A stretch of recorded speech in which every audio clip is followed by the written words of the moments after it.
ലഡാക്ക് സംഘർഷത്തിന് ശേഷം കേന്ദ്ര സർക്കാരുമായുള്ള ആദ്യ യോഗം നാളെ ദില്ലിയിൽ ചേരും.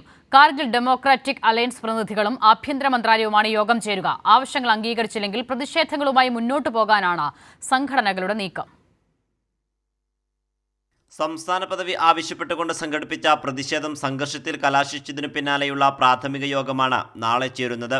കാർഗിൽ ഡെമോക്രാറ്റിക് അലയൻസ് പ്രതിനിധികളും കേന്ദ്ര ആഭ്യന്തര മന്ത്രാലയവും തമ്മിലാണ് യോഗം. ലഡാക്കിന് സംസ്ഥാന പദവി നൽകുക, ഗോത്രവിഭാഗങ്ങളുടെ അവകാശങ്ങൾ സംരക്ഷിക്കുന്ന ഭരണഘടനാ അനുച്ഛേദം 6 ലഡാക്കിലേക്ക് നീട്ടുക, സോനം വാങ്ചുകിനെ വിട്ടുനൽകുക തുടങ്ങിയ ആവശ്യങ്ങൾ മുന്നോട്ട് വെക്കുമെന്ന് കാർഗിൽ ഡെമോക്രാറ്റിക് അലയൻസ് നേതാവ് സജ്ജാദ് കാർഗിലി വാർത്താ സമ്മേളനത്തിൽ വ്യക്തമാക്കി. लद्दाख में जो भी ब्यूरोक्रेट्स हैं वो सेंट्रल गवर्नमेंट की तरफ से अपॉइंटेड लोग हैं और जहां लोगों के ऊपर मन मर्जी की पॉलिसीज थोपी जा रही हैं, जो रूलिंग पार्टी थी भारतीय जनता पार्टी, उनका एक प्रॉमिस रहा है लद्दाख के अवाम से, जिसे अभी तक फुलफिल नहीं किया गया.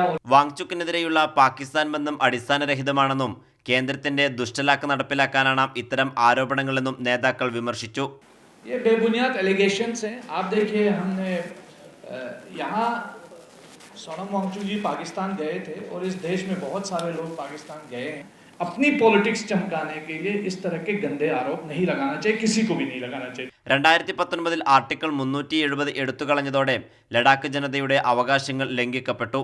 തൊഴിലില്ലായ്മ രൂക്ഷമായ മേഖലയിൽ കേന്ദ്ര സർക്കാർ ഒന്നും ചെയ്തില്ലെന്നും നേതാക്കൾ വിമർശിച്ചു. അതേസമയം ലഡാക്കിൽ ഏർപ്പെടുത്തിയ നിരോധനാജ്ഞ തുടരുകയാണ്.